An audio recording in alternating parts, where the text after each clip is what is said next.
Hey guys, so today I want to talk about postpartum depression. This is a subject that I hold very near and dear to my heart because it is something I have gone through, unfortunately, with all three of my pregnancies. It's something that has blindsided me and something I think has a huge stigma still attached to it, and something I think is very important to talk about as a lot of women do go through it and they think that the rates are super underreported just because of the stigma attached to it. A lot of people not coming forward to their providers or just in general and seeking help, either because of lack of resources, lack of access, or just the shame and stigma associated with that, or people just not believing it, like family members, partners, and just being in the realm of like an unsupported village. So I think this is something super important to talk about. So first I want to dive into what is postpartum depression? What is the difference between this and baby blues? Because baby blues is something that can last just a few weeks. Baby blues is, I think they estimate about 50 to 80% of women get the baby blues. So you might be tired, anxious, irritable, really sad, just crying a lot. It's just not yourself the first 2 to 3 weeks after you give birth, which is completely normal because you just welcomed a new life into this world. And learning to take care of a newborn is the most difficult thing ever. You're probably not sleeping, you're probably not eating right, you're probably just not yourself in general, all these major life changes. But baby blues is something that's supposed to last just a few weeks, and it's something up to 80% of women can get. But postpartum depression is something that goes beyond that initial baby blue period. It is something that is more severe, something more long lasting, something that will need treatment or therapy or medications, and something that can have really bad consequences for women, their children, and their families. So I think it's just something super important to talk about and something that really isn't talked about. When I gave birth to my son a few years ago, I was looking all over the internet, and I promise you there were not a lot of resources. There were some out there, but there weren't a lot of like stories or just women coming forward and sharing what their experience was like. I actually learned more by talking to women, from talking to them at work, whether in passing, you're pregnant. They gave me, women that were moms gave me more of a real insight perspective of what to expect and what PPD could look like postpartum. And sometimes I thought some of the things they said was kind of wild and crazy and just like, how could you feel that way? Like in my head, that's what I was thinking. But it wasn't until I lived that experience that, oh, I completely get it now. Like your hormones just completely like go off the deep end. And especially if you're isolated, like during the pandemic and the COVID period, that's when I had my baby. It was such a difficult time because that's a time when family and support systems should come together. And when you're isolated and it's just you alone, or like you and your partner doing everything to keep this newborn alive, on top of all these big emotions and things that are beyond your control that either you refuse to recognize or that you don't even recognize, that's when it can spiral out of control. It's something that there's still a lot of stigma and shame to talk about. I heard stories of women, I kind of resented my kid after I had them, my life is over, what did I do? And these were statements I could never understand or process until I actually went through the process of that, and I felt that myself, especially with your firstborn child.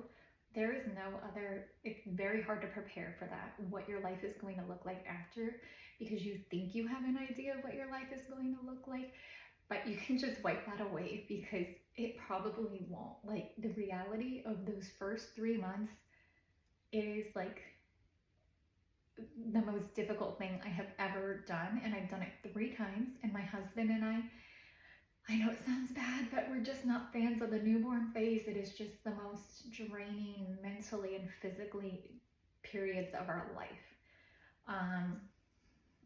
And then when you add postpartum depression on top of that, it's just it's kind of a recipe for disaster is what it is, especially if you're not getting treatment. So I think it's something very important to stay on top of, and not just for women, for us to be prepared, but for our partners and our families as well. Because there are times when families might not even believe that this is a real thing, that this is a real disease, that this is all made up, that this is just baby blues, you're just tired, you're exhausted, you're not yourself. But really, it's something that needs to be treated with medication and therapy, like we would any other disorder.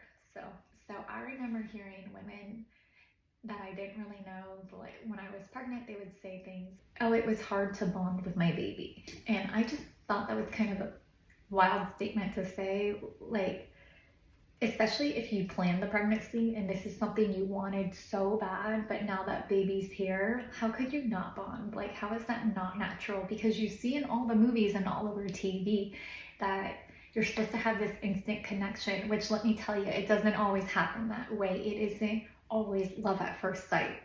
And I know that might sound crazy because I know some people feel that right away, but for others, you're getting to know this newborn and it's going to happen through time. It's just different for every individual and every family, but that's the truth. And, you know, that's how it was for me. It took me a while to bond with my babies. I think another big piece of the puzzle of postpartum is treatment. I feel like treatment, yes, medications help, or can help, but we have to remember a lot of these medications, anytime you take these antidepressants or whatever they put you on, a lot of times it takes weeks for this stuff to start kicking in and to start to feel some relief, or to start to feel some change, hopefully for the better.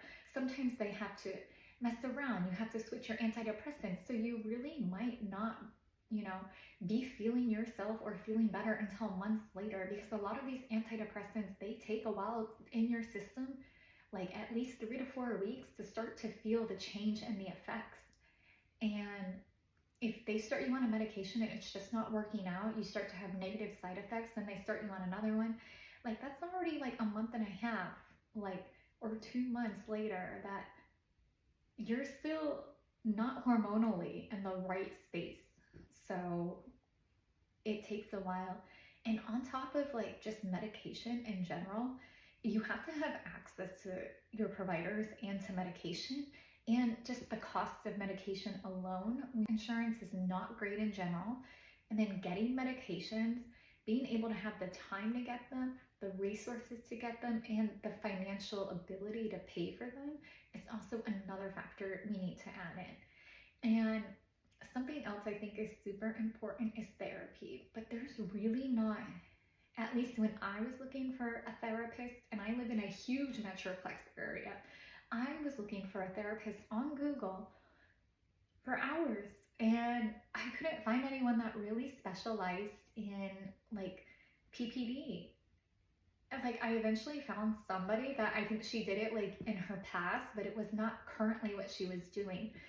And I mean, we talked for a while, like, but it just, I felt like such a big disconnect. Like, it just wasn't, you know, I don't know if you've ever been in therapy, but sometimes I feel like you have to have the right relationship with the right therapist, and that might take a while to also find.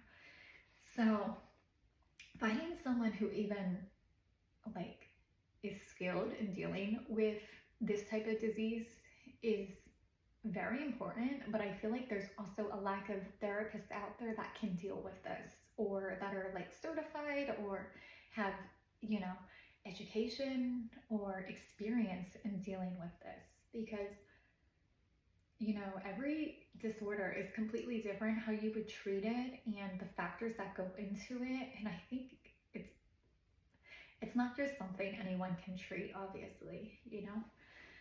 So I think finding a therapist is also a very, oh, it's so difficult.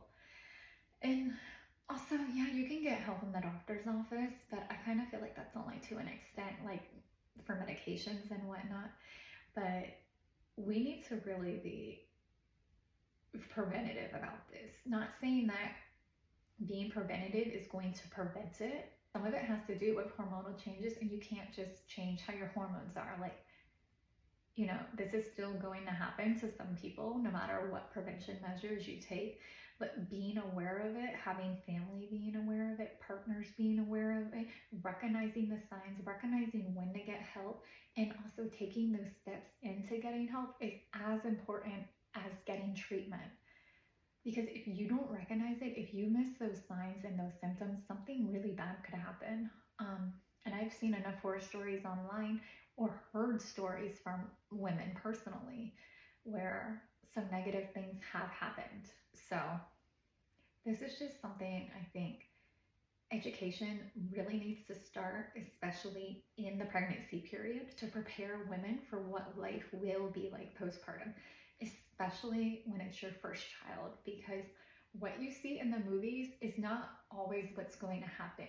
It paints such a false reality of parenthood and motherhood in general. And I think I learned the most from people being brutally honest with me about what postpartum would look like.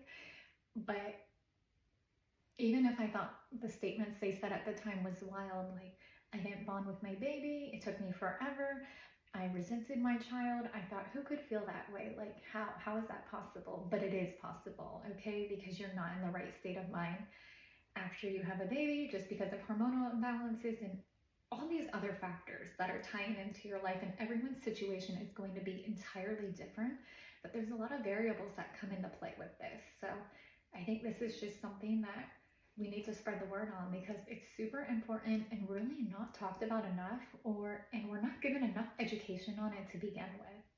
So hopefully someone learned something from this. If you have, please drop it in the comments. I'd love to hear.